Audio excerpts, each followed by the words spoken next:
الله يسلمك يا رب وسويت الواجب وزيادة والله يا برنس. وحتى ركان والله أعطيته خبر، قلت له والله الراجل ما سابني، كل شوي خطوة بخطوة إنه قاعد يسأل ويرسل وما قصر.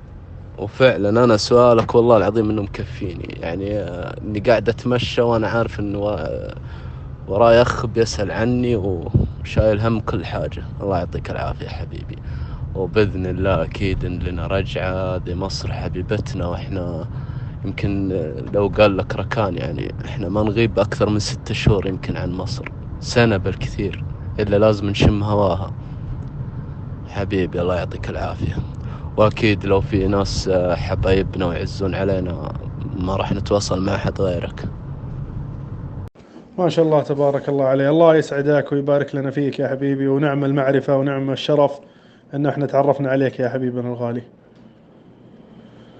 الله يرضى عليك ان شاء الله، ما قصرت وجزاك الله خير. شكرا شكرا اخوي احمد، عذبتك وياي والله. شكرا، الله يكثر من امثالك، ما شاء الله على نفسيتك الحلوه. الله يجزاك خير ويكثر من امثالك ويرحم والديك. الله يسعدك يا أستاذ أحمد ويبارك فيك إن شاء الله. والله مدحوا فيك جدا كمان.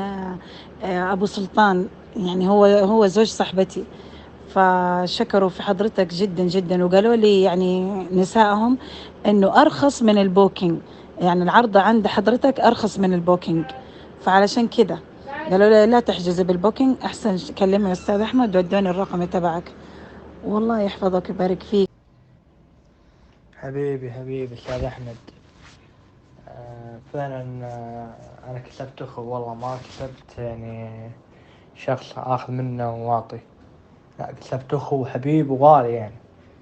يا حبيب أنت. السلام عليكم اخوي احمد، كيف الحال؟ عساك طيب. شكرا على السؤال. لا الحمد لله الامور كلها طيبه والحمد لله رب العالمين. انا حطيت رقمك حق المتابعين وكثير منهم الحمد لله كابتشر، واكيد 100% راح يتعاملوا معاك ويتصلون فيك وان شاء الله اذا جايين مصر. قلت لهم يقول الحمد لله في قمه الاخلاق والاحترام والتعامل معك يعني باحترافيه والحمد لله رب العالمين. وشكرا لك على السؤال مره ثانيه. هلا والله يا أحمد، صباح الخير، جزاك الله ألف خير. لا والله ما يمنك قصور، والحمد لله تعرفنا عليك ومعرفتك مكسب يا أحمد. الله يطول عمرك، وإن شاء الله لنا جاية ثانية وثالثة ورابعة إن شاء الله. مساء الخير أستاذ أحمد. السعر ممتاز. أنا بكلمك، أنا على فكرة أنا شغال في السياحة بقالي 35 سنة لكن أنا حبيت أشوف أسعارك و يعني أتأكد من مدى الكلام اللي اتقالوا إن أحمد عزت بيجيب أسعار ممتازة. سعرك جدا ممتاز. تسلم يا عسل، تسلم.